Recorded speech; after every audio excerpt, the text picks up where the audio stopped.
going to make you breathe, make you sweat, hydrate you, maybe do something that's going to get your muscles stronger. They say as you get older, the more muscle mass you have, the healthier you are, right? So you don't have to look like the Incredible Hulk or anything, but I do think that that having that as part of your process, it pretty soon that's going to be normalized. I think it's going to be something where you won't just have anybody just says I never ever exercise at all. And the thing about it is you don't have to do a ton. Like you don't have to do it till it's painful. Just do a little bit. Just do like if so just look at the clock. If it says 11 o'clock, just say I'm gonna do something physical till 11:20 or 11:30. Just whatever. Jumping jacks, jump up and down, push-ups. I don't know, just something that's gonna make you tired, right? Like that's what I do. I mean, when I travel a lot, I don't always have time to go to the gym, but I just negotiate with myself constantly to be like, okay, boys, do whatever you want to do. Just don't be completely lazy. You can be 80% lazy, but you ain't got to be 100% lazy. And that's a financial strategy. Don't forget that. Don't forget. You guys know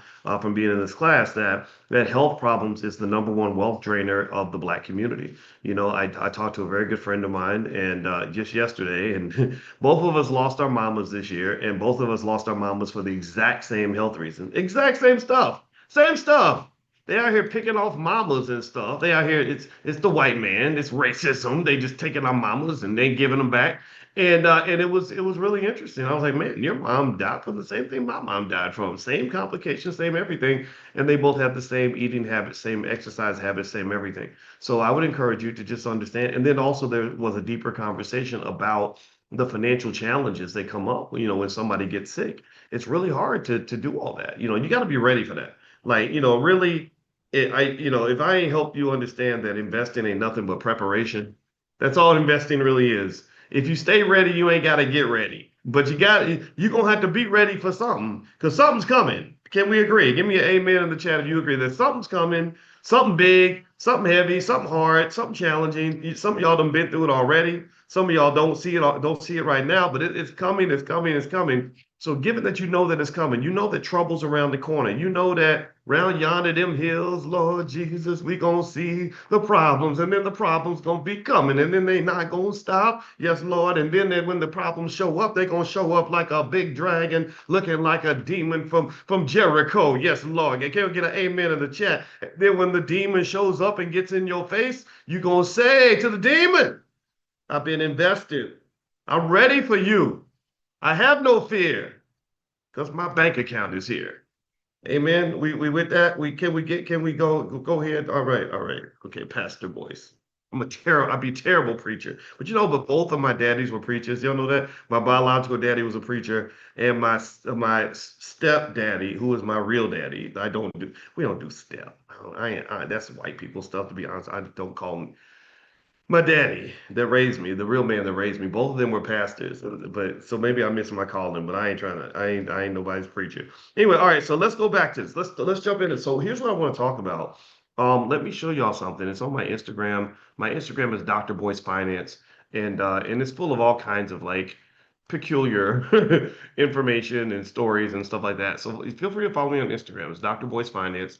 And I put this thing up the other day, and I noticed that there were lots of questions, lots of interesting things going on. I don't know if any of you are football fans at all, but how many of you have heard of Tyreek Hill? Tyreek Hill is this guy right here. You can probably tell he's like an athlete or entertainer because they got that swaggy look. He's got the shirt open with the chain on, and there's all these symbols of false masculinity. And but he's very fast. They call him the cheetah or something, and he is really fast. He thinks he can beat Noah Lyles, the fastest man on earth, which clearly shows that he doesn't understand how fast track and field athletes are. They're like ridiculously, insanely fast. There was a really fast NFL player. I forgot his name. He plays for the Seahawks. He's really big and he's really fast. And he ran in a track meet and he was running against mediocre guys and he got like dead last. But he's one of the fastest guys in the NFL. There's a different level of fast with track and athletes, but that's beside the point. So that's his wife. And so he married a nice lady. She's very pretty. NFL stars, they tend to attract very, very pretty, very expensive women. And so they got married in 2023 and they're getting divorced now. Like is to be expected in a lot of these crazy emotionally immature relationships. People get married and what happens is they get married because that somebody looks good and the sex is good, but they don't understand that sex and all these other things, that these hormones that drive attraction, that drive lust, they all die off. They all go away. And then eventually you look at the person and you're like, oh gosh, I used to jump up and down when I saw you. Now it's like you're still cute, but like the newness is gone, right? And a lot of people don't know how to deal with that. So they just jump from relationship to relationship. The serial monogamy, that's where that comes from. But anyway, so he's been with her for 2 years, and so ultimately, she's getting paid. And I'm gonna put it into context. I want to go deeper than just talking about how much money is being exchanged in this divorce. It's very expensive. $500,000 in upfront spousal support. So that's an upfront check.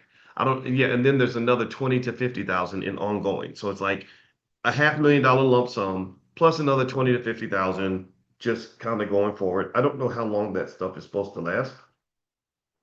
I gotta look that up. I don't know if they last until you get a new spouse or if it goes on forever. I'm not a lawyer. $457,000 in her legal fees, $100,000 for a new car, and also she gets to keep their condo, which is a $5.5 million property.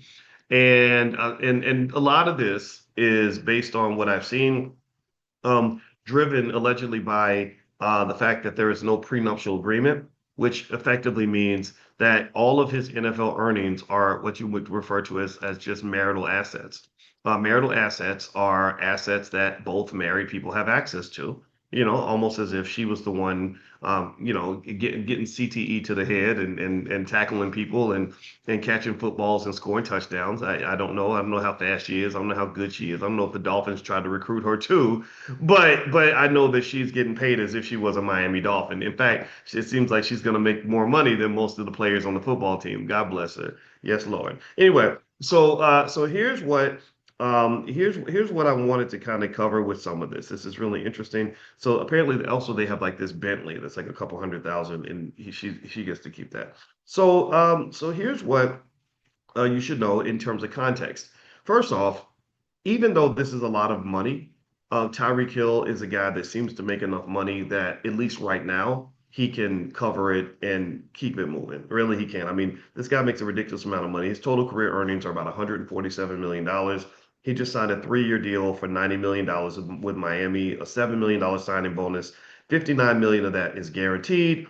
And so his average salary is about 30 million a year. Now, if you add up all those things that his wife is getting, her name is Kita Vaccaro. So she's not just his wife, she's Kita Vaccaro. So Kita is going to get let's see what's that, 500,000 plus the spousal support plus the legal fees. That's a total of 1 million in lump sum, and then another probably what 1.3, 1.4, and then there's the condo, which is a $5.5 million condo. That's pretty big. And then you got the ongoing spousal support. So she's getting a chunk of change, but it's probably, I guess, maybe like 1/3 of his annual salary.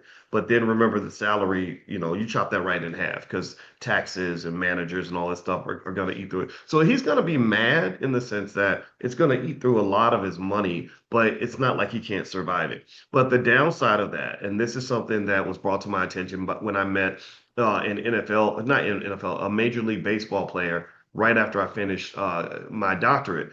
I'd finished my doctorate, and my first job, I was making good money. I made 115,000 a year, so that was like my version of an NFL contract. It was kind of cool, and I met this guy who had just been called up from the Florida Marlins, and what Antoinette is just referenced. One thing that we were talking about is we were both excited because we were about the same age, and he'd been working for years. He was a really nice guy. I don't remember his name, but he was a friend of a friend. He was a cousin of a friend. And I was saying, man, that's really great. Congratulations. He got called up and he was going to get this big contract, finally get paid. Because in major league sports, they don't pay him anything. Or minor league baseball, you don't make a lot of money. And so anyway, what was really interesting that really shocked me is I remember he said, actually, I'd rather be where you are. And I was like, why would you rather be where I am? You're driving the Mercedes and you just played in a Major League Baseball game on TV. I was watching him from the stands. And he said, I'd rather be where you are because you're going to make money for the rest of your life. He said, I only make money until I stop playing. And then after that, I got to find something else to do. And I said, huh, that's it. I'd never thought of it like that. And so a lot of athletes, the mistake that they make when it comes to money is they are young. So they feel like it's going to last forever. Money is a drug. It creates a high and you feel like the high is going to be there forever. Just like love and sex. You meet a girl or a guy and they get you really excited and you say, finally, I met the one. And you think the high is going to last forever. And then when you get old enough, you realize the high does not last forever. So the high from, from that money that they make in the NFL and the NBA, it goes away. And then you have so many peculiar situations where you have athletes that will do things that are illegal in their 30s and 40s because they're trying to get back to that old high. Just like a drug addict, they're trying to get back to the old high of what it felt like to make $1 million in a month, or the old high of what it felt like to just spend money and not have to account for anything, or the old high of knowing that you could pay for your seven babies' mamas and it's not an issue. Because the world doesn't really change its expectations of you just because your income went down. A lot of times they look at you and they say, "Okay, well, figure it out. Figure it out." Just like when they tell single moms, like, "You got the baby, you made the baby, figure it out." And a lot of them have to figure it out. Well, a lot of the athletes get that same pressure. Okay, you were making 10 million a year 3 years ago, and we based all these expectations on your $10 million a year income. So figure it out. Now, while certainly you can go to court and say, I need a reduction in child support because I have less money, and you can negotiate with your creditors, try to do things like that. It just ain't the same. It isn't the same. It's very depressing, very deflating. As a human being, and men, I can say as a man, it's very sad to be like, I'm kind of weak now. I ain't really got it like that. I know y'all thought I was the man, but I'm not really the man. Now I'm kind of like a little short little man. Like I used to be a big, tall, strong man. Now financially, I'm kind of like Danny DeVito, Gary Coleman. And so I need y'all to like treat me like Gary Coleman. And unfortunately, that's not going to happen. They're not going to give you the Gary Coleman treatment. They're going to say, no, you was the man. When you were sleeping with all the women, we treated you like the man. So we expect you to pay bills like the man. When you were dropping it, in the club, putting out $100,000 at a time, you were a man. When you made this commitment, when you signed for this Bentley, you were a man. So we expect you to find a way to still be the man. And what unfortunately occurs is that a lot of them are stuck because the black male gets trapped by sports. Sports is the ultimate trap for the black male in America. It's the biggest trap on earth. It's the massive honey trap. It's a bigger honey trap than the original honey trap. And you know what the original honey trap is. But that honey trap is second to the sports honey trap. Because the honey trap of sports pulls them in with the glory that comes with being an athletic star. When you're a star in a sport, you don't just get money. You get attention and you get fame and you get women and you get everybody wants to be your friend. Everybody's looking up to you. And then after that, you say, okay, this is the path I want to go to. This is where I'm supposed to be. So you dedicate your whole life to this thing. And unfortunately, so many athletes, they're not like Ezekiel Elliott was. Ezekiel Elliott from the Dallas Cowboys, his dad spoke at the All Black National Convention. He's a very nice guy. I like him a lot. And he said, we never planned on our son playing sports. We did the academics as if he was never going to play sports. We had no idea that he was going to be the greatest running back in the history of Ohio State, or one of the top two or three draft picks in the NFL. I think he got drafted number 4. They had no plan for that, right? Their whole plan was built around education and intelligence. And the reason that was important is because it's easier to be educated and to do sports on the side than it is to do sports and try to be educated on the side. When sports is your top priority, when for a lot of these young guys, they get the hoop dreams.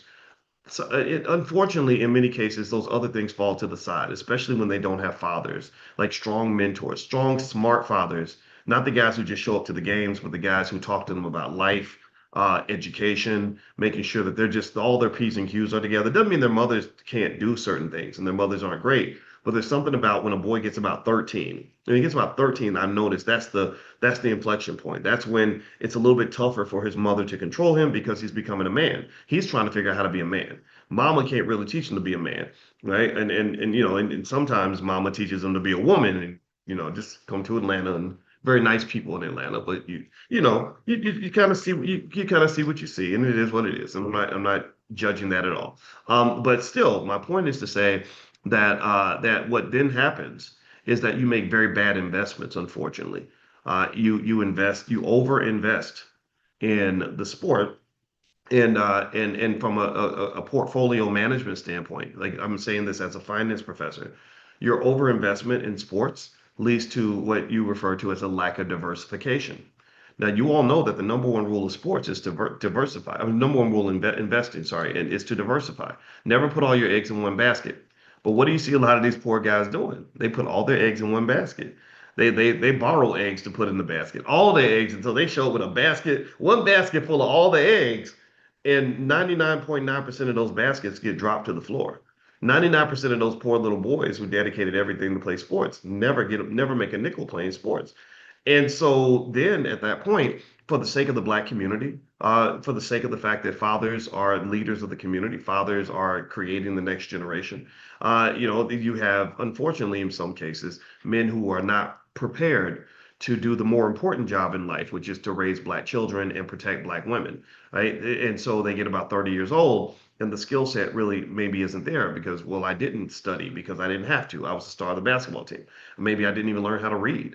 I didn't save and invest because, well, it just wasn't on my mind because I was 23 years old and I didn't have an OG around like a 52-year-old black man to say, hey, young buck, you got to slow it down, right? Instead, I had my little Jewish accountant and lawyers and my little white lawyer and and my mama and then all these other people around that were not necessarily guiding me to the places I would need to be as a man because they can't visualize what life as a black man is going to be when I hit 35 or 40 years old. They don't know what that is. So no one's preparing me for that. So I'm thinking I'm going to live like a rap star for the rest of my life. And unfortunately, when the money dries up and Jerry Jones, the owner of the Dallas Cowboys, he finds a new Negro next year, I'm just sort of out in the cold. I saw this one guy and it really made me sad. It really reminded me of slavery, actually. It had to do with the Kansas City Chiefs. Some of y'all may remember this story. There was a guy, he was a wide receiver. So, if you don't know, professional athletes are like freaking Adonises. Like they train at the highest levels. They have a like superhuman athletic ability. It's really kind of they're freakishly athletic. When I went to University of Kentucky, I would play basketball with the basketball players and with the football players. And I was a pretty good athlete. I was the second fastest kid in the second grade behind Eric Carter, who was my best friend at the time. But Eric was very fast. He actually became a professional, I think he played college football. So but I'd be right behind him. We'd all race to the playground every day, and I would always get second place. I couldn't be there. Anyway, um, so I was a decently good athlete. I could jump and I could run and all that. But these guys were just on another freaking planet. I was like, what solar system were you born on, man? Like this is insane. And really, let's just be real. There's nothing like the African American male athlete and the female athlete too, because you got Venus and Serena, people like that, right? We just have something special. And I really think that a lot of it has to do with what we've gone through and what we've overcome.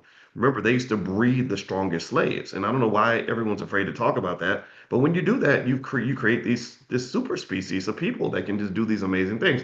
Me, I got like this Irish blood because some stupid slave master came in and jacked up the gene pool. So now I can't win the 100-meter dash in the city of Louisville in the championship because I got Irish blood slowing me down. Get that crap out. I want my Nigerian blood. I want my Mandingo side coming out, man. Damn. So anyway, with that being said, it's easy to, given the economic value that comes with an athlete, given the fact that there are white slave owners, sorry, team owners who are very happy to pay millions of dollars to buy these athletes. Look how high that Negro can jump. Look at how fast he can run. There's a big market there and it's very, very tempting. And the problem is not collecting the money from the market or participating in it. The problem is when you overinvest in it.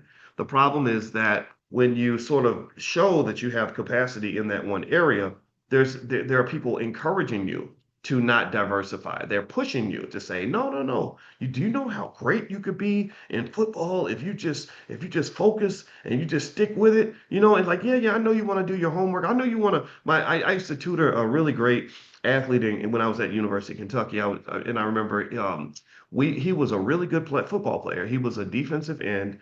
He was about 6'2", 240, and he had lightning fast speed. He came out of Florida. Florida is a very hard place to be a football star because they got the best players down there, and he was one of the best. And he was projected to go to the NFL after his third season. And me and him would talk, and he had a smart. He was raised by his mom, and he had a smart mom who had him up in the library all the time. So we just had a great relationship.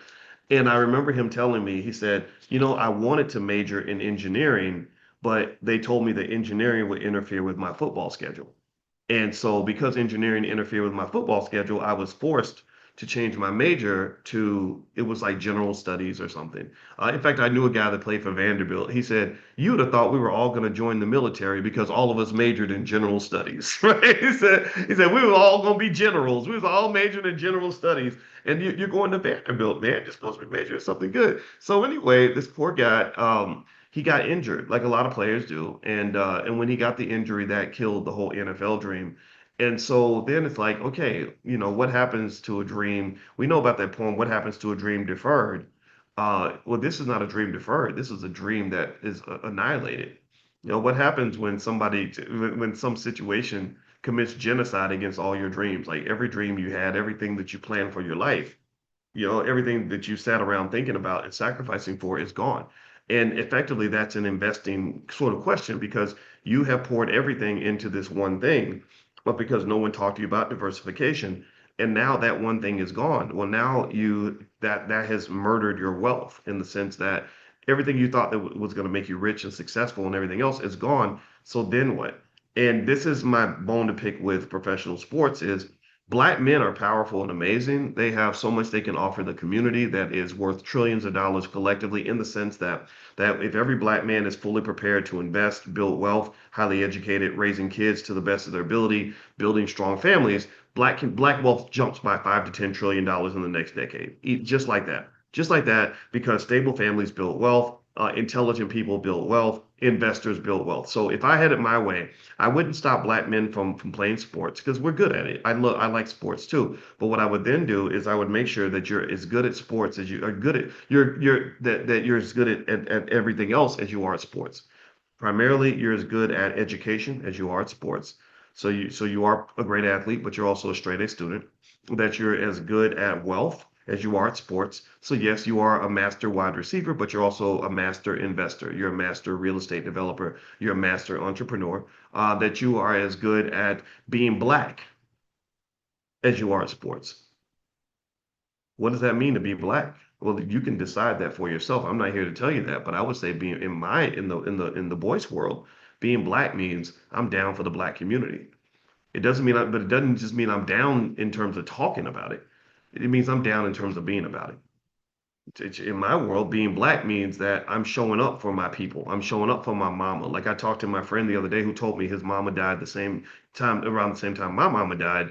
And I said, you know what? I said, I'm so proud of you because men like you and I, we got a lot to brag about because we were right there for our mamas. We did not let our families down. I said, your mama needed you. And it was highly emotional, our conversation. And I said, your mama, when your mama needed you, you were there, man. I said, when my mama needed me, I was there. Anything from mama, I got you. Right. And that to me is very different from me saying, hey, mama, I would be there for you, but I'm in jail right now. Well, hey, mama, I'd like to help you, but the drugs are just pulling me down, and I make promises. Mom, I'm gonna cut the grass on Tuesday, and I don't show up. Or I'm calling mama, and she's 75 years old, and she's trying to get her medication. And I'm calling her borrowing money. That's not what a man's supposed to do. I'm sorry. I don't know if anybody's offended by that. I know that we have some people that think that it's okay for a man to be a little boy after a certain age, but that's not true. That's racist propaganda.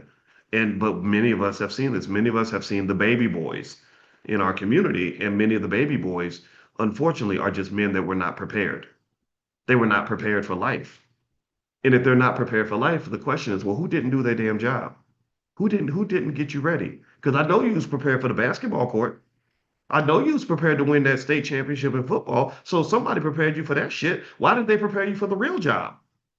The real job is the job of life. The real job is the job that you do for the next 40, 50 years after high school is over, after you finish playing college football, after the NFL cuts you after 2.5 seasons. That's the real job, man. That this other stuff, that's the temp job. That's like when I was in high school. When I was in high school, I worked at all the fast food restaurants because I had to hustle. I worked at Wendy's, I worked at Taco Bell, I worked at the Hungry Pelican, I worked at Arby's, and I worked at Hardee's. I used to get those two restaurants confused until I worked for each of them. Now I know the difference. Arby's is better. And never once when I worked at Arby's, Hardee's, Taco Bell, or Wendy's, did I ever think that this was where I was going to build my career. Now, mind you, if you work at Arby's, Hardee's, or Taco Bell, I'm not shaming you at all. I'm not making fun of you. Hardworking people do these jobs, and I respect you immensely. Please, and if I come in and you know me, if you slide me a free cheeseburger or something, I'll thank you in advance. But at the end of the day, I said, no, God's got a bigger plan for me. There's a plan that God has for me. I got to go find it, and I'm going to go. And that this is a temporary thing. This is something I'm doing right now because it fits where I am right now. It fits the fact that I'm 16 years old trying to make some extra money. But when I become a grown ass man, I'm going to have to do something a little bit different because the expectations are going to grow. The standard is going to rise. I'm going to have to jump a higher bar. I'm going to have bigger problems. I'm going to have grown man problems. Right now, I got teenager problems. My teenager problems were I needed to buy gas for my moped. If you ever had a moped, back then I used to be able to fill up my moped for like $3 or something, right? So getting gas for my moped was my biggest problem. But now, now you got a mortgage, you got kids to get through college. You have a wife who who's going to need some things. And you have people that expect things from you. So really, I think that sports, unfortunately, in some cases, doesn't. I'm not going to say it happens all the time because I don't want to overgeneralize. I want to be clear because a lot of people don't fit this description at all. So I'm not making fun of anybody. I'm not saying all athletes nothing. Okay, I want to make that. Let me know if you get. Let me know if that's okay. Let me know if I'm making that clear. That I'm not saying all athletes do this. I'm saying I've seen too many examples of men that were super prepared for sports, but were not prepared to be black. You were prepared to be white, but you were not prepared to be black. I saw a very prominent athlete named Antoine Walker when I was at the University of Kentucky, who won two national championships, one or two national championships for them. When he was there, he was extraordinarily good. But I remember a guy, a little Jewish kid I knew, who was on a committee, an academic committee, who came to me and he said, "I don't think he can read." Because he had some inside information from an academic misconduct charge that had been filed, basically saying somebody else is doing his homework. And again, this is all what he said. So again, I'm not, but he said, yeah, we had him go in there and write. And he said, this is a white guy. This think about this. How crazy is it that you have a white guy that's more concerned about black people than black people are about black people? A lot of black people just said, oh, he's great at basketball. He's going to be rich. And also, this guy was like, he said, Boyce, like, they didn't call me Dr. Boyce because I wasn't Dr. Boyce. I was in grad school. He said, man, he said, I'm not sure he can even, it looked like writing from a second grader. But you go to the university, and here's what the guy told me. This is I've told the story once. I gotta share it. I'm gonna share it again real quick. He said that they were on a committee where basically he was accused of having someone else write his paper, and that was a common thing. It's University of Kentucky, biggest freaking plantation ever, right? But at least the athletes are now getting paid, so I'm happy about that.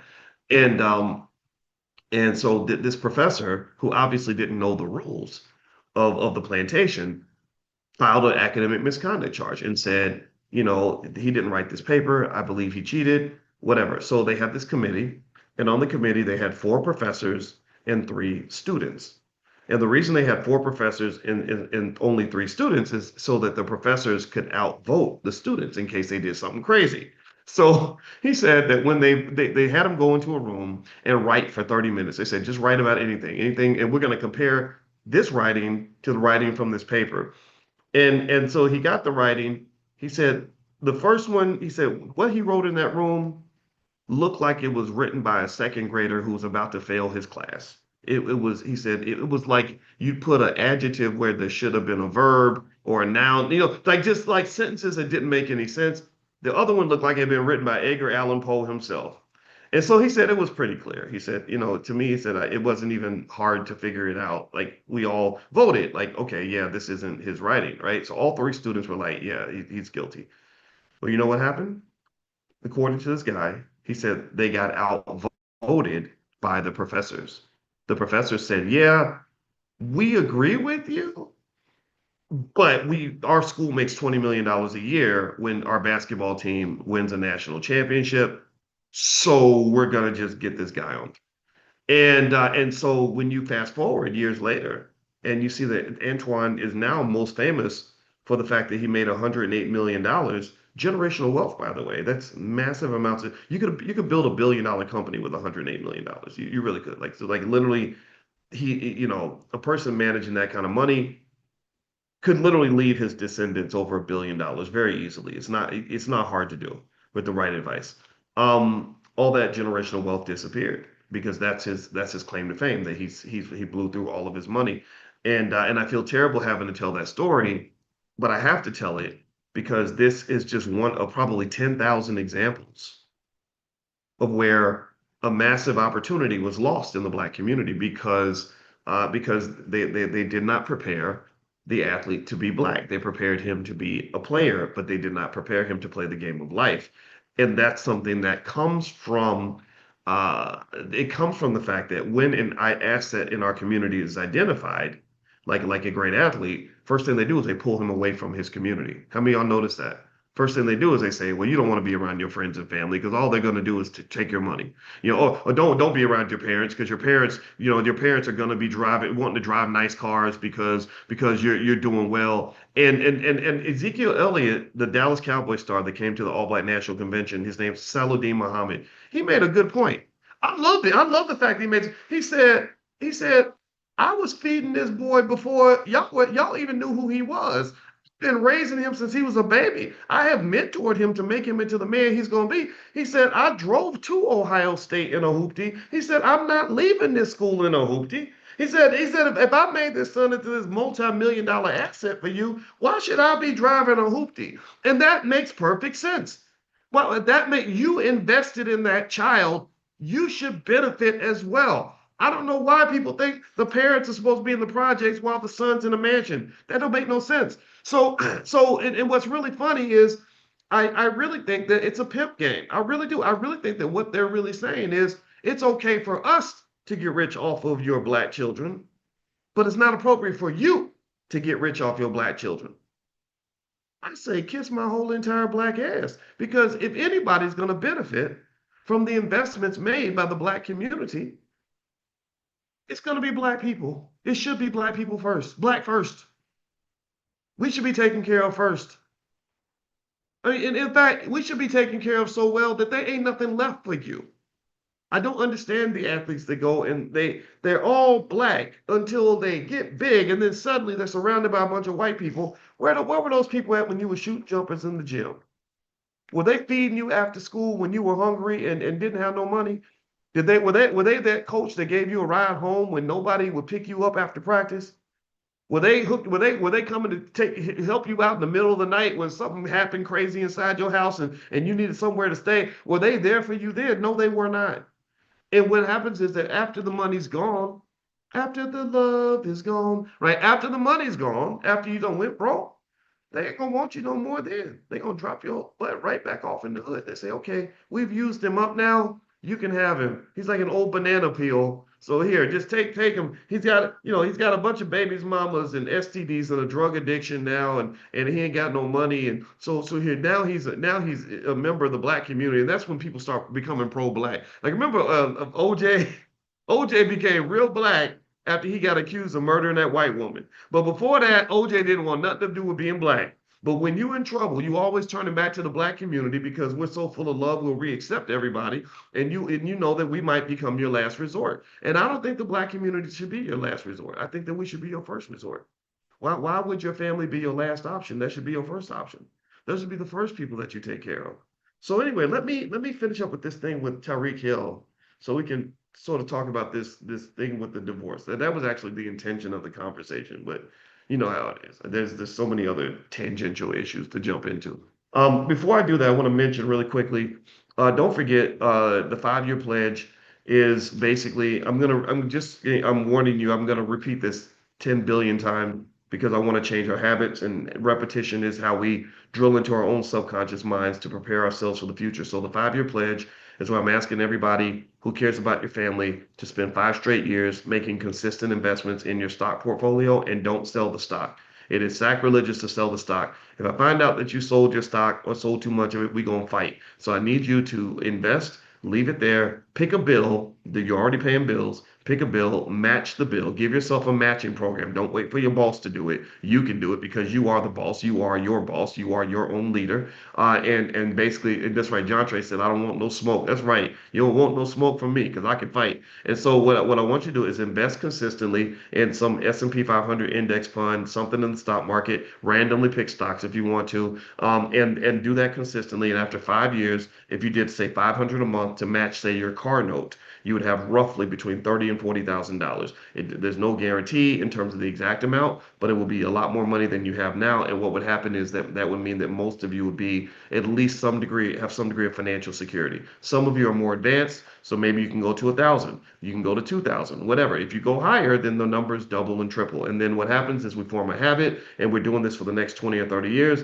After 20 or 30 years, everybody's rich. Everybody's passing them down massive amounts of wealth. That's the 5-year pledge. So if you want to get some help on this, free resources, I'm going to send you a lot of emails and support, investing tips, things like that. Just go to 5yearpledge.com. And that's the word 5yearpledge.com and sign up. And when you get on that list, I'll just send you stuff. And you'll hear from me a lot. I tend to over communicate in case you haven't noticed. And that's because that's required for us to win because I'm tired of us losing. We ain't supposed to lose. All right, so moving on. So here's some more things about Tyreek Hill. So Tyreek Hill, he's made 147 million in his career. He's 31 years old, so he probably has a few more years left. I'm guessing a retirement around 36 or 37. That's when guys start to really slow down. And he's making about 30 million a year, and he had to give this money to his wife in their divorce. 500,000 to Kita Vaccaro, that's his wife, in addition to plus, so 500,000 in a lump sum, plus 20 to 50,000 per month for spousal support, and then she has to pay legal fees, $457,000 of that. She gets access to the Bentley, which is a $200,000 car, and then I forgot to mention she gets a $100,000 car allowance. I don't know what that means, but okay.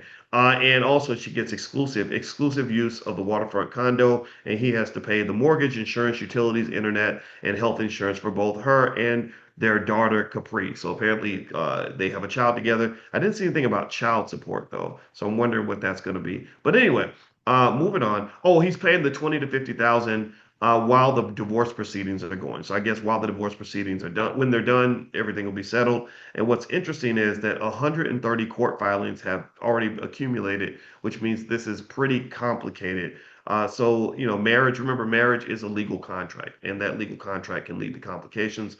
And what some would say, where a critique might be relevant, would be to say, maybe a prenuptial agreement could have resolved a lot of these problems. A lot of people think that a prenup means you expect to get divorced, and that's not true. You don't buy insurance for your house because you expect your house to burn down. You buy insurance for your house because you know that it's possible for your house to burn down, right? You want to be protected in case that happens. And also with relationships, like if you look at the very high divorce rate, one of the interesting things about relationships is it's so shocking to me how everybody thinks it can't happen to them. How everybody gets into a new relationship. All of us have done it at some point where you start something and you think it's going to last forever and you cannot even imagine that this thing coming to an end, and then it does. It happens a lot. And so it takes some maturity to get to that point where you say, okay, even though I don't feel like this is ever going to end, let me just make sure we're prepared instead. Like, for example, me and my wife do have a prenup, and we didn't do it. It wasn't contentious. It wasn't like, oh, I'm gonna do this because I think you're gonna be that dirty dog that's gonna take all my money. No, it wasn't like that. It was like, let's just make it simple. Because one thing that she does really well is she doesn't just talk about simple ways to get together. She talks about simple ways to break up. If you can't keep a clean relationship, at the very least, try to have a clean breakup. Because how you break up, it's like an amputation, right? Let's say that you're already in a bad spot and you're in a war, and they got to cut your leg off, and it sucks, right? You'd rather have your legs, but they got to amputate because the gangrene is coming up, and you don't want to die. Well, which type of amputation would you want? Would you want the messy amputation where they pull out an old rusty saw and just trying to and give you all kinds of infections and bacteria in your leg as they're cutting it off? Or would you prefer something clean, like something nice and surgical? We're going to give you anesthesia, and the laser is going to make a clean break that's like microscopically protected, and the no bacteria will survive because it's perfectly, like we're going to make sure that it's nice and the wound is nice and clean and protected. Which would you rather have? You'd rather have the clean amputation, I assume. Right. Tracy says neither. Absolutely. But neither is not an option. Neither is not an option. Sometimes things happen. Sometimes we lose stuff, right? And I can tell you that the only thing worse than a divorce is a messy divorce. A messy divorce is a whole different level of hell. It's like you're already kind of in hell. Maybe you're in purgatory because you could get back to heaven and you might meet somebody great. If you're constantly working on self-improvement, let me promise you this.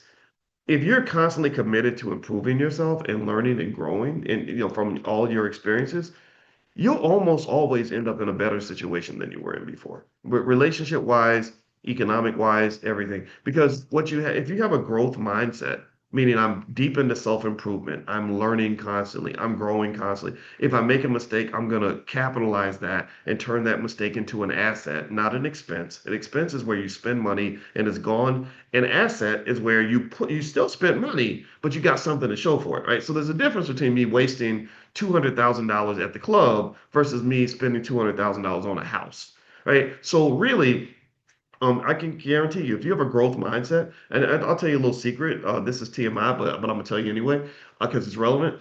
I had a girlfriend. I had a woman that I liked. That she was very pretty and very smart, and I liked her. And I'm a relationshipy kind of guy. I wasn't, when I became more famous, I actually, believe it or not, it was very strange. I didn't know that professors could have groupies if they wanted them. Like I had there were they call them sapiosexuals. These are women and men that are really really attracted to smart people. And I'm not a lot of things, but one thing I can say I am is I think I'm smart enough, right? I can, I mean, you're a professor, you're not supposed to be stupid. So I would meet these women that would just be really interested in me, right? My jokes were really funny, and I became like the most interesting man in the world. And then when I became like a little, they see me on TV, that was just they would just pass out. And but anyway, but the good thing was it wasn't hard to meet people. Like I just go to do events and some pretty girl would come up and just give me like this look and I'd be like, oh, right. Well, there was this lady I met and she was really nice and she was very pretty and very smart, just my type.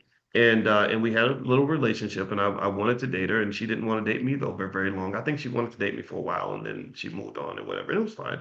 And I remember when that happened, I was sad. I was like, man, this sucks. I'm not feeling so good right now. So I just told my assistant, I said, I'm not going home right now. I'm gonna just stay in Oklahoma or wherever I was. I don't remember where I was at. I said, I'm gonna just stay in the room and just meditate. I'm gonna see how if I can turn this sadness into something positive. I'm going to just live inside this and figure it out, understand this. So you know what I did? Let me tell you, just honest God truth. Little tip for anybody that if it helps you. I spent the whole 3 days doing nothing but doing research on relationships. Like how does it work? Like why do you feel sad when you break up? You feel it's like I feel almost like a drug addict. Like I'm losing, like like you're going through withdrawal and like what and I started going down the rabbit hole and I learned little things like here's a little tip. I learned that from a psychological biological standpoint, you should never enter a serious relationship right after you ended a previous one. You shouldn't do it because you're biased. You're going to look at the new person and you're going to compare them to the old person and you're going to think, oh, this is the person because they're so different from the other person. And really, you're not looking in a balanced way. You're looking because they're just sort of the anti of whatever you had before. And then after about 6, 7 months, you're going to end up like saying, okay, this is not the person for me. And in fact, I had a friend once that ended a long relationship, and then she got married like 8 months later. And I was like, I don't know if that's a good thing to do. And she got divorced, I think, about a year after that new marriage, right? So these little and the reason I mention this type of stuff is because these little mistakes become very costly. They're not just costly in terms of money because divorce is expensive. They're costly in terms of time and energy. Because a breakup, a divorce is hard. It's like something where you have to face the unimaginable and you're going through all these emotional challenges that really hurt your productivity, that hurt your focus. You're disconnected from the connections that might have helped you get the business off the ground or helped you achieve the goals that you have for yourself. So really, all this stuff is all connected. And so anyway, during that time where I was just spending all the time just studying myself and studying life and trying to understand relationships and women and all that, I walked away after about a week. I felt so good. I was like, okay, I went to the depths of hell emotionally, but now I've emerged and I'm so much smarter about this. So now I understand me a little bit better. I understand what happened and what to do next, right? So really, I would say if you have a growth mindset, 9 times out of 10, in fact, in my life, I can rarely think of a situation where one opportunity was taken away where it didn't lead to something better. Right? You lose that job, your growth mindset is, I'm going to spend all my time learning how to start a business. A lot of times when God takes something away from you, he's really pointing you in the direction you're supposed to go. But sometimes we spend so much time looking back that we can't look forward and we miss what we're supposed to have because we're so focused on trying to obtain what we should not have in the first place. Do you understand what I mean? Hey, that wasn't for you. That job was not for you. That person was not for you. That situation was not for you. So, but there are a billion situations out there that are for you, but you got to open your eyes and go find them. Prepare yourself for them. You work on self-development so that when the situation arises, I lost my job, I'm sad about it, but because I spent time learning business and investing in entrepreneurship, because suddenly I've been blessed with all this free time, a really valuable asset.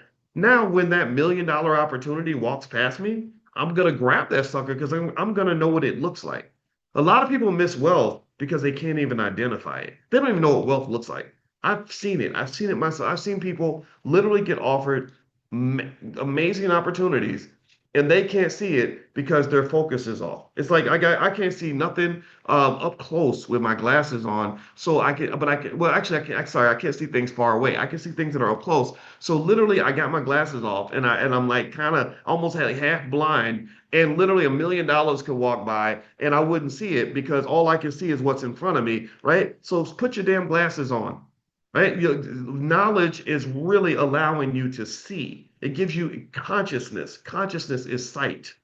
So, so that all that meditation, all that learning, sitting alone by yourself, getting into spaces with people that are going to help you elevate, that's going to help you see. And then when you can see, you become a better hunter. If I'm a blind hunter, I can't I know where the food's at. I can't hunt without where the food's located. But if I'm a hunter with good 20/20 vision, I see that deer across the pond, right? Whatever it is, right? I see that vegetable over there on that tree. And because I'm educated on it, I know I can eat that one, but not, that one is poisonous, right? So I eat better when I can see. Do you understand? Does that make sense? So what I really love doing, what I love talking about, is really enhancing your economic sight. I want you to be able to understand money so you can see it. Money's all around you. Stop acting like it's scarce and rare. It ain't rare. How can you say money's rare when you live in the richest country on earth? That don't make no damn sense. That makes no sense. None at all. Well, there's no money. Ain't no money out here. What are you talking about? There's money everywhere. I'm not trying to belittle a situation that we might be in. Yeah, money ain't everywhere for everybody, but that might mean you need to shift your positioning. You might need to relocate. So anyway, let's keep going. Let me keep going here. By the way, I wanted to mention I do have a book called Financial Lovemaking, and if you want the e-copy for free, just go to boyceandalicia.com. I wrote it when I was at Syracuse, and it talks about love and money. So feel free to go to boyceandalicia.com, and the book is free. Also, just a reminder, we're going to do a digital. A lot of you were asking about the convention, and you were upset that you couldn't come, and it was amazing. And so what we're going to do is a digital version of the All Black National Convention. So we're going to reach out to all the speakers and panelists from Atlanta, and we're going to bring them back, or most of them, and we're going to do a digital conference. So when that happens, it's going to take time for the team to put it together, but when we put it together, I will let you guys know, and everyone in here will get discounted access. And then if you came to the original convention, we'll make it, really easy for you to attend.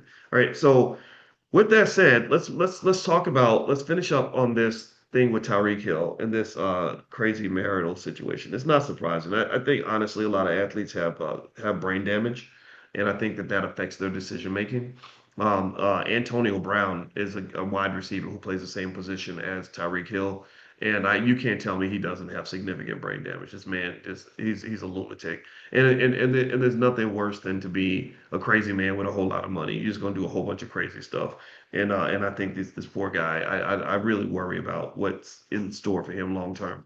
All right, so anyway, so a few things that you might want to think about in terms of protecting wealth when you go into relationships, and there's going to be more at stake long term as all of you become wealth builders. Even in that first 5 years, you do the 5 year pledge, you got 35, $40,000 in your account.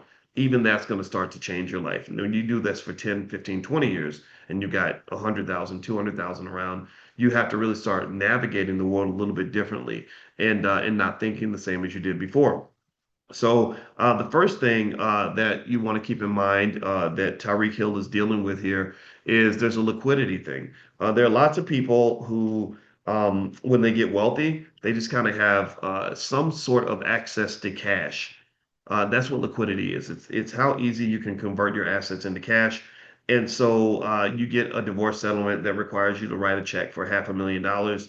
You have to have a place you can go get that money. A lot of times it might either be just cash sitting in the bank, or it could be a money market account, or it could be low risk part of your portfolio where you can either sell some stock or borrow against it. Selling it actually leads to a tax situation. So a lot of people don't sell; they just borrow against it so they can get access to the cash that they need. Also, I would say that when you talk about prenuptial agreements, I think that that's a must if you get married, just to make sure things are clear. And then there's also something that people don't talk much about called postnuptial agreements. Sometimes, if you're lucky, you can get people to sign the postnuptial agreement, an agreement when you say, okay, we're going to get a divorce. Let's make an agreement on how we're just going to keep this thing civil and simple so that we don't have a messy breakup. And because a lot of times it's really interesting. Has anybody ever noticed, like when sometimes when a couple has a breakup, there'll be a period of calm where they're like, yeah, we decided to break up and we just want everybody to know that we're getting a divorce and this is going to happen and that's going to happen, right? And it's almost like the calm before the storm, right? Because you're talking and you're right next to each other. Did anybody see this video? I put this on my Instagram. There was a couple, I'm gonna see if I can find it. There was a couple that got a divorce and they looked so calm and they were just announcing it. I think that they were like an influencer couple and they're like, hey, we're getting a divorce and she's got things she's got to do and I got things I'm going to do and blah blah blah blah, and they sounded so civil. They sounded like their divorce was going to be smooth and easy and like a walk in the park. And then you saw the headline 2 weeks later he murders her. He literally killed her like 2 weeks later. I'm going to find this video so you can see it. And so here's what I'm saying. Here's where I'm going at with this. I'm going to play this video when I find it. um when you're in the calm before the storm, I think that's the perfect time to make an agreement. In finance, there's a whole term for this. They call this optimal contracting. Optimal contracting is where you basically say you acknowledge that, look, things are going to change. Emotions are going to get elevated. Maybe later on, one of us is going to want to renege on the good vibes that we have right now. So while we're all feeling good and everybody is, loving each other, let's go ahead and codify that. Let's go ahead and put that in a contract in terms of codes of conduct and behavior that we must both abide to so that later on when we're feeling emotional, we don't violate our principles, right? That's really smart. That's an answer to a common problem, sorry, a problem in finance. They call it the moral hazard problem. And the moral hazard problem says that basically it just says things change, and when things change and power dynamics shift or situations adjust, incentives change. And when incentives change, somebody can come back and screw you. Let me give you an example. Here's a real life example a lot of you have seen. Ladies, have you ever noticed how nice men are to you when they're trying to get in your pants? Anybody notice that? You could literally be dating a man who is literally a serial killer, but he'll be the most polite serial killer that you ever met, and he'll bring you flowers and he'll just whisper sweet nothings in your ear and treat you really well. And then after the transaction has occurred and you finally give him something that he's going to remember, suddenly in some cases, not in all, but in some cases, things change, right? Later on, he suddenly, you're calling him, he's not returning the calls. His behavior shifts, right? And a lot of that's an example of the moral hazard problem. And I cannot find this video. I don't know why I can't find it. And they must have taken it down or something. Maybe Instagram. I know Instagram be out here just regulating and stuff. I lost 500,000 followers on Instagram because I just post stuff, and I probably should stop doing that all the time. But I thought it was interesting. But anyway, another example of moral hazard is like when you have a relative that borrows money from you, right? You ever see how polite people are when they want your money, right? They want to borrow money from you, and they're like, okay, cuz, I promise you I'm gonna pay you back. Well, I promise you with everything in my heart, and I love you, cuz, and as soon as I get paid, I'm gonna bring the money by. You're like, okay, well, just pay me on Thursday. They'll be like, no, no, no, I'm gonna give you the money on Tuesday. Okay, okay, well, just all right, well, just give me my $1,000 on Tuesday. No, no, no, because I love you so much, I'm gonna give you 1,100 because you really been there for me. Cuz, okay, okay, all right, 1,100, that's fine. All right, so how about just bring it by at 5 o'clock after you get off work? No, no, no, on my lunch break, I'm gonna walk to your job on my lunch break to give you $1,100 because I really appreciate it. Like they will literally make every promise in the world. They sound like the most sincere person ever. But unfortunately, that doesn't work very well when you're dealing with a Negro that has no discipline, right? When you're dealing with somebody, think about this. The reason they're coming to you is because they're not very good with money in many cases. They're coming to you with a financial problem because they have a mindset that creates financial problems. Right. Yeah, but yet we falsely kind of fall into the trap of believing that this is a one-time thing, even though you've seen it happen 8 times. It's like, well, this is the last time. And so what then happens once you loan them the money? What happens, right? Attitude shift in some cases. You can't find the Negro nowhere. They're not even coming to grandma's house for Sunday dinner no more because they're trying to avoid you. And you call them on the phone looking for your money. They get hostile. They hang up on you. And they talk down to you. You see them on Instagram with a new pair of shoes and on vacation, living their best life. I've seen that. I don't know if anybody else has ever gone through this, the fury of somebody borrowing money from you and then you see them on vacation. Like I'm like, I've had this happen to me. I swear to God, I've had people come to me in a state of financial desperation. I got this stupid thing called a heart inside my body. So I feel bad. I give them a little money. And literally, I kid you not, a week later, they are like on vacation.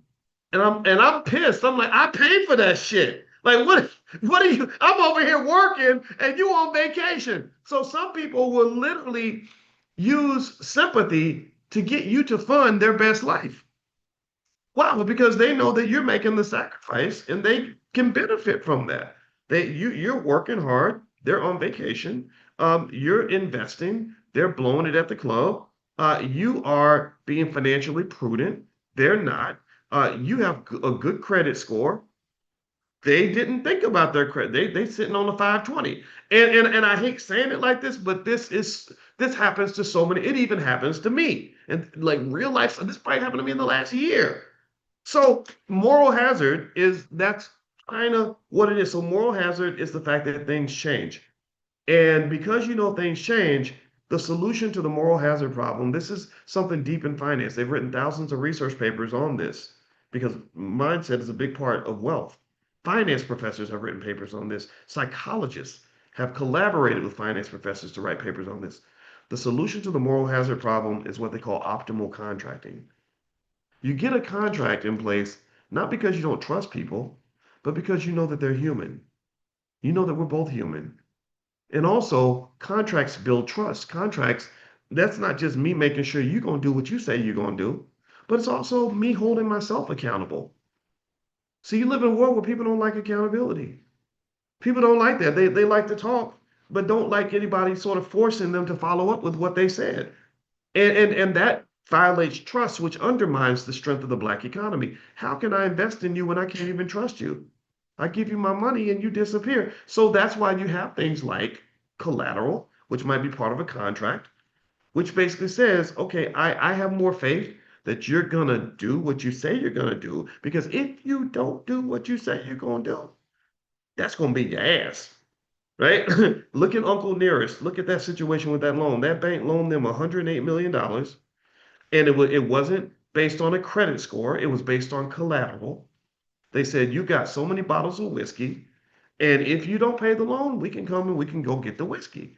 Now, again, I'm not saying that they did anything wrong. Again, I know it's complicated, but that's how it's supposed to work. So I think it's okay to have good contracts and even collateral. So when you have that cousin that says, hey, cuz, let me hold something. Let me hold $200.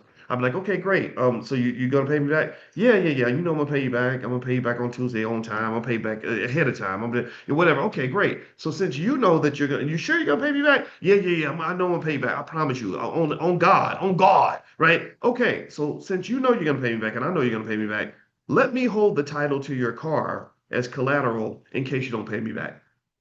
That's it, right? Because you're gonna pay me back, right? Yeah, yeah, yeah, yeah. But no, no, just well, I just hold just in case, right? Because no, it don't even matter because you're gonna pay me back anyway, right? So it's just me. I'm just holding. You asked me to hold. You asked me if you could hold something. I'm just asking you if I could hold something. So we just both be holding something just to make sure everything's good, right? And that makes it for a more serious conversation. That's why banks want collateral. That's why banks want guarantees. That's why they put things in the contract, covenants. Covenant is a promise. That's what loans are written on. They're written on a covenant. You and your cousin had a covenant. The difference is that with a bank, there's a covenant that says that has legal ramifications for lack of payment. Your covenant with your cousin was just you talking to your cousin, and really that should be those words should be as good as bond, but y'all know as well as I do that there's some people who don't live by that code. And to protect yourself, I would say look at contracts and collateral as a way to protect. If you set me up with a situation where I know that the collateral is more valuable than the loan, not only am I willing to loan you the money, I want to loan you the money. Want you to, oh, you don't like to pay people back? Great. Go ahead. Make my day because I'll be driving that Toyota Corolla in 2 weeks because maybe you're gonna choose not to fulfill your obligation. So here's the deal. Here's where I want to get to also, and I don't know how anybody's going to take this. It's a heavy fact that's going to make some happy, some unhappy. But let me just tell you what my conclusion is. Marriage is a contract, and it is a contract that has collateral attached. It's a contract with consequences. And again, I'm not saying everyone should sign a marital contract. It's very, very heavy. But what's interesting about the marital contract is you know that the consequences are big if you change your mind, if you decide to get a divorce. Now, is it entirely fair? I don't think it is because I think well, I'm not going to say it's terrible for everybody, but you have to be really careful because both parties can decide to collect on the collateral, right? The husband may not even want the, in fact, women ask for 70% of all divorces, right? So if you see the marital contract as collateral for women to ensure that they're going to be financially secure in the event that the marriage ends, it's awfully ironic that in some cases, like with the case of Tyreek Hill, I don't know who's asking for this divorce, but she's clearly going to be the financial beneficiary of the divorce proceedings, right? So this says that if you're the wealthier party and you enter into this bond called a marriage and you sign this contract that's got covenants attached to it and collateral, you better be really careful about who you sign that with. And what happens with NFL guys, in my opinion, young guys too, he's young, he's 31, is um, how can I say this? Sometimes they're playing chess against people that are chess masters. That's what I'll say. Like a lot of people think groupies are stupid. No, some of the NFL groupies are the smartest people that you ever meet. Some of them could be finance professors themselves because they are so fixated. They're in fact they're as good at chasing the money as the men are at chasing the sex, right? So they break some of them break it down to a science. Some and they're many of them are incredibly disciplined. They know how to make you believe that she's going to love you and be there with you forever. And really, maybe deep down, they're just waiting for you to give them an excuse to go ahead and pull the trigger. And they pull your wealth and then they move on. That's where the whole show Basketball Wives is built on that. And unfortunately, I think a lot of those women haven't even been married to anybody. I don't know why they use the word wives. Like a wife is someone who's married, right? But anyway, shows like Basketball Wives, where people became independently wealthy just by dating somebody for a year or two. You can't tell me that for some people that's not a clear financial strategy.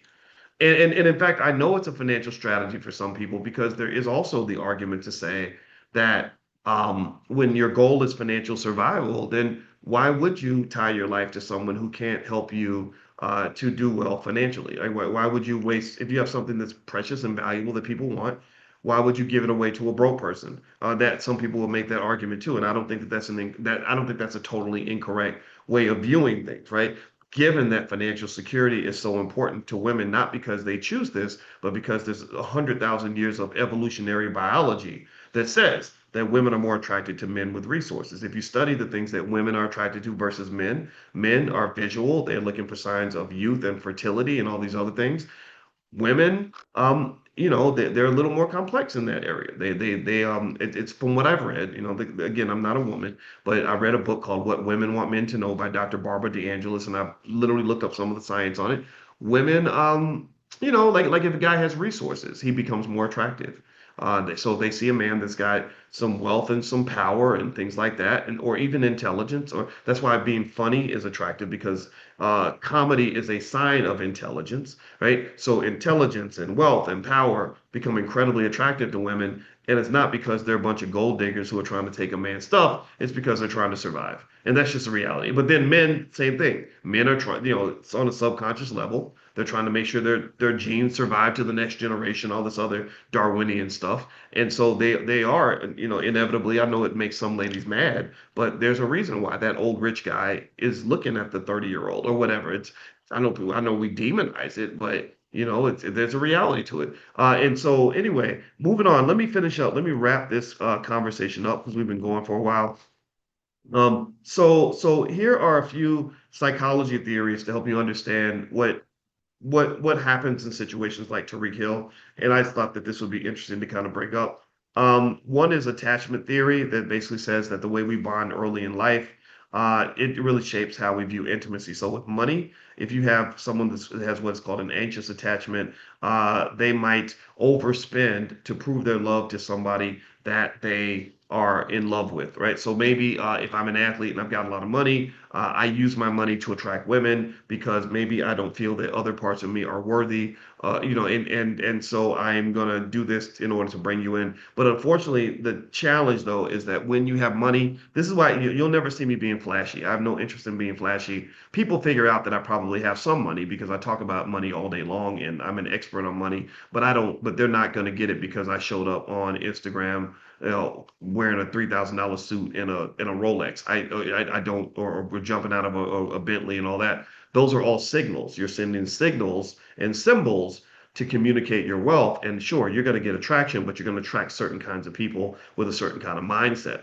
And same thing is true for women, obviously. Like I heard a lady say something really interesting where she said that if you advertise in breast, thighs, and wings, then people gonna want to eat at KFC, right? Or breast, thighs, and legs, not wings. Who's got wings? But she said whatever you advertise in is what people are gonna want. So if you're advertising all your good stuff, well, you know what I'm talking about, then people are gonna be like, right? Because you're triggering a certain part of their brain, that limbic system, that animal instinct. And so you got to be really thoughtful about how you go about attracting people. Also, there's something called prospect theory, which says that people fear losses more than they value equivalent gains. So, in a lot of relationships, you can stay in unhealthy financial arrangements because the loss of a partner feels heavier than the gain of being single again. So, a lot of times that can lead to risk taking, like avoiding a prenup, right? Like, I'm afraid to lose you.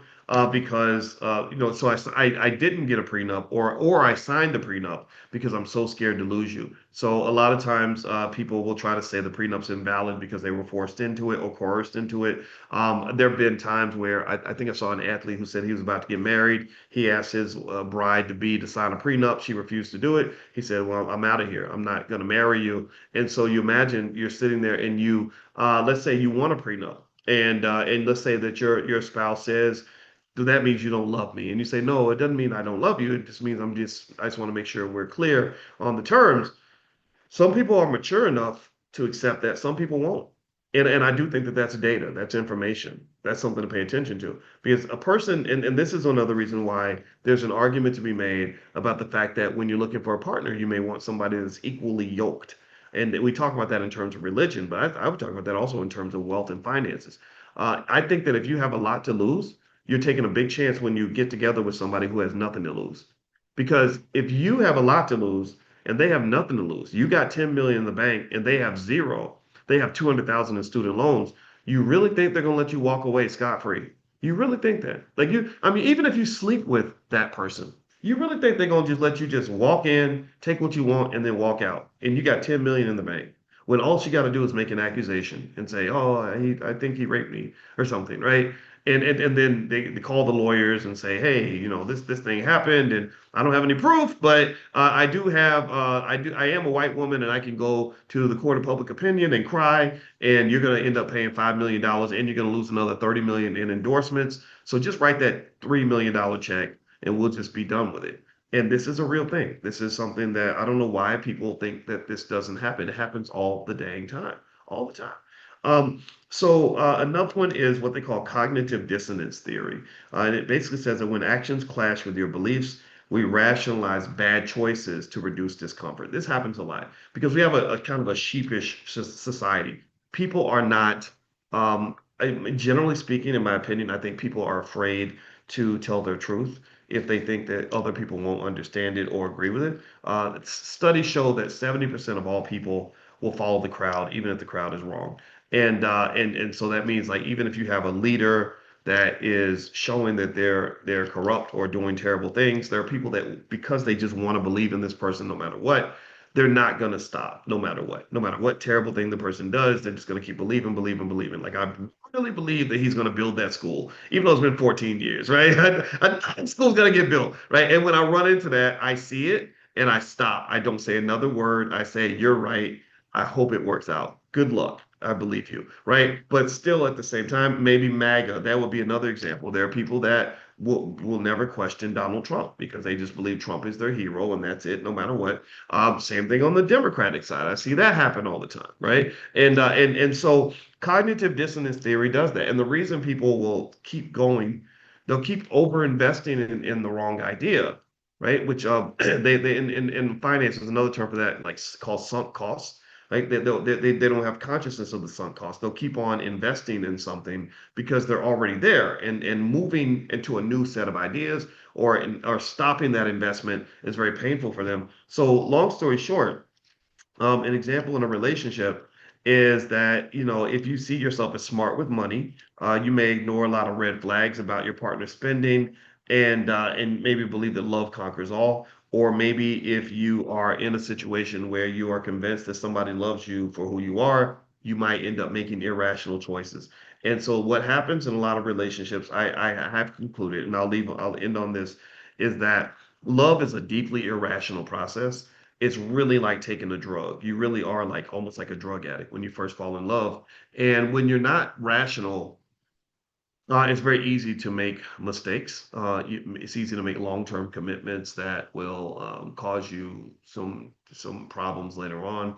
Um, the most prominent examples are from what I've read is like for example I know with the power of sex and the orgasm on women when it opens up oxytocin receptors. What it does is it causes women to just really, really, really, really, really, really, really, really be open to suggestion.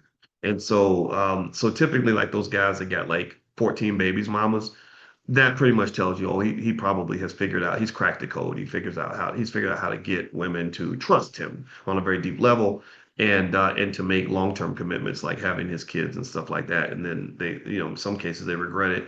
And then for the men, I think that for like a Tyreek Hill, you meet these women, some of these gold digging, these women that want to marry the athletes, they're so pretty, and so this real pretty lady that you couldn't date back when you were broke and you were a kid, suddenly she's like really pouring it on and she's able to take advantage of the way men are so seduced by a beautiful woman. Like men can be really tricked by that. In fact, if you think about it, empires have fallen over a woman's beauty. You've had men, powerful men that were in really important positions that blew it all because some pretty lady was coming, so I already know I said, oh Lord, when the CIA, if the CIA ever came after me, they'd probably come at me. They'd be studying me and figure out what type of woman I like, and they would try to do that. And so when I see that happening, I'm like, no, no, no, no, man, we're gonna talk on the phone. I do not know, and so I think overall, it's really just one of these things where.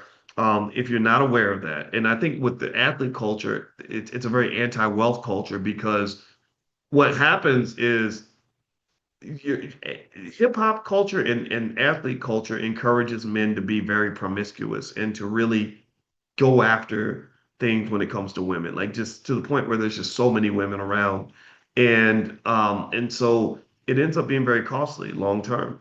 And you look at these really expensive divorces, and the biggest question you want to ask is like, well, why did you do this? Like, did you see any red flags? What made you so willing? I mean, think about this. You spent 10, 15 years trying to become the greatest player in the NFL or one of the greatest, and you get this hundred something million dollar contract, and now this lady gets to eat off this for the rest of her life because she put up with you for 2 years.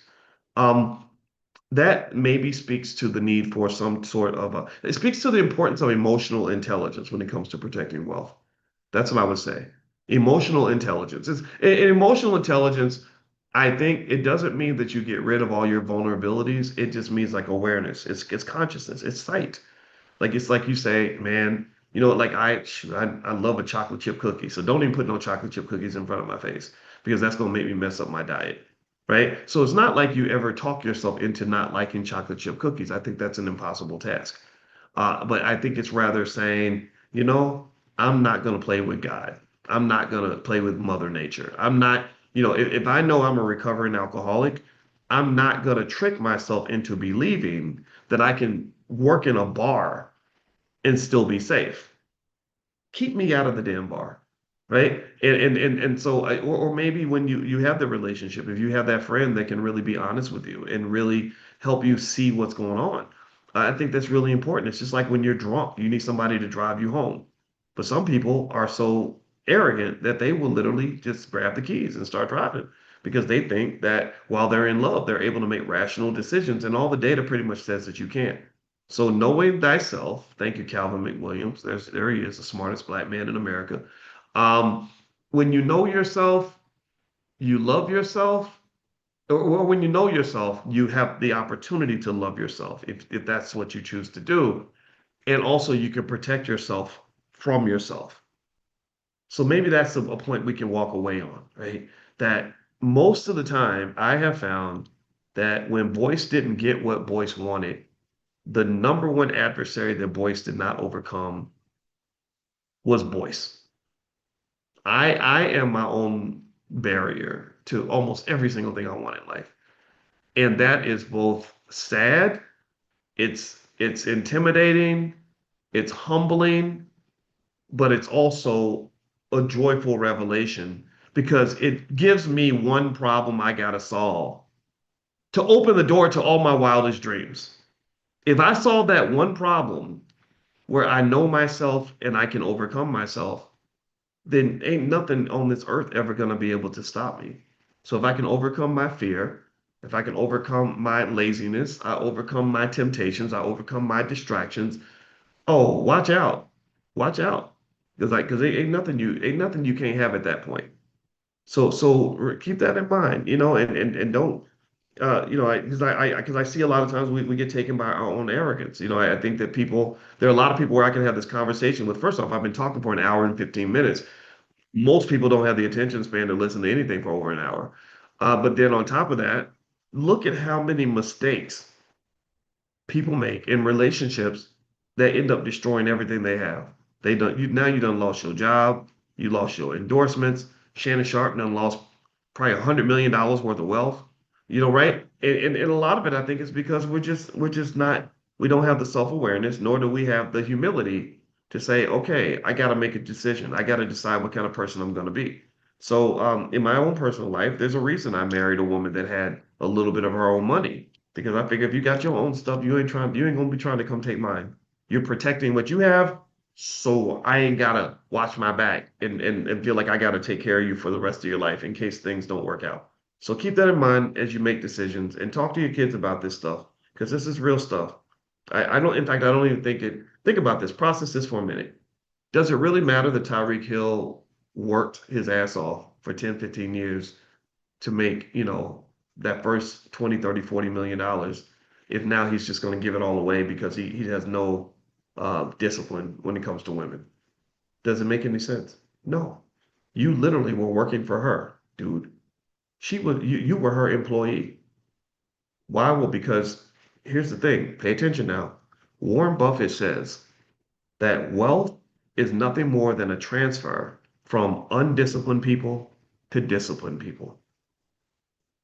That literally, when you sell your stock early because you're scared, or you don't invest, so you just work your job for 30 or 40 years, or you are chasing anything with a big booty attached to it, unfortunately, you're in that undisciplined category, which unfortunately happens because capitalism, I told you capitalism ain't nothing but a pimp game. You got somebody sitting back, waiting, watching, observing. They're very conscious, very aware, very disciplined, very patient. They're waiting for you to mess up. Like like the lady that called me one time and told me about how her and her friends would pretty much wait for athletes to come in town, athletes and entertainers to come in town because they knew, she said, we know that they're not sexually disciplined. They'll sleep with any girl that looks good. So we just wait for them. You know, we study them. And when they get here, we seduce them. And then when they get in our hotel room, she said they would give them a date rape drug, put them to sleep, take some pictures, and then blackmail them and end up getting money from that. What is that? That is a transfer of resources from undisciplined people to disciplined people because they were like scientists with it. Do you understand? So that consciousness piece, that's really important. I mean, there's so many other examples. Like, remember remember Ice Cube song Dope Man? And he said, to be a dope man, boy, you must qualify. What's the next verse? Don't get high on your own supply. All that's a consciousness. That's a financial consciousness statement. It's saying to sell drugs, you can't be a drug addict, but you observe the drug addict and you deliver drugs to the drug addict. And when the drug addict is not conscious, you're sucking up all the money. So, if you look at the relationship between the drug dealer and the drug addict, the drug dealer walks away with money. The drug addict walks away with pain, agony, and dysfunction. One last example, financial consciousness exercise. When I first learned how to play poker, um, I was on a cruise ship. I got really good really fast. I played in a tournament with 100 people, and I'd only been playing for 2 or 3 weeks, and I won. I got first place. It was very cool. And I was on the cruise ship, and I was playing with a bunch of people, and there was this white lady from Australia or somewhere. She just got married because she had a big rock on her head, so she was really rich and she liked to drink and she was very loud. And so she was playing poker and she was just playing really sloppy. She was just, because money wasn't a thing. She was throwing money out there and just whatever. And it's like, she'd lose, $1,000 and it wasn't a big deal. And I noticed across the table, there was this guy and he didn't look like he had a lot of money. He was just kind of a common, plain little white boy. And the whole time he was sitting there watching this lady play. And he was a masterful poker player, and he would just wait for this lady to do stupid stuff with her money. And he literally walked away from that table with five, six, $7,000. Every time she was giving money away, he was right there to pick it up. And he was observing her very carefully. He would make moves that countered whatever move she was making, or he'd make moves that would make her believe that she had a better hand. So she'd throw all her chips in the middle, and then he would just scoop it all up. And that's another example of how the world works financially. Conscious people collect the wealth. Unconscious people give the wealth away. Disciplined people pick up the wealth. Undisciplined people give the wealth away. People with a long-term vision pick up the wealth. People who have a short-term vision give the wealth away. So you got to make a decision about which side of that equation you want to be on. I want you to be, you know which side I want you to be on. But you gotta be willing to make the sacrifice. You never make the sacrifice, then you won't get the benefit. That's all investing is all about. Thank you for listening. It was great to see y'all. All right, I've been talking for an hour and 50, hour and a half. Oh my God, Boyce, you talk too much. All right. Anyway, just so you know, I do have a podcast on Spotify. So if you go to Spotify and look up my name, you can find a couple podcasts I have there. So if you're ever in your car or you just do Spotify, feel free. And it really helps, like, because I piss people off. So if y'all support what we're doing, like, it really means a lot. Because I give my friends away because I keep my mouth keeps going and I say things that upset people. Then the other piece too is if you want to take the 5-year pledge. You can go to 5yearpledge.com. Also, if you're not on the text list for this class, just text the word morning to the phone number 87948. So text morning to 87948. I'll be back tomorrow. I'll send you guys a link and we're going to do it again. All right. So God bless you guys. Have a great day and happy investing.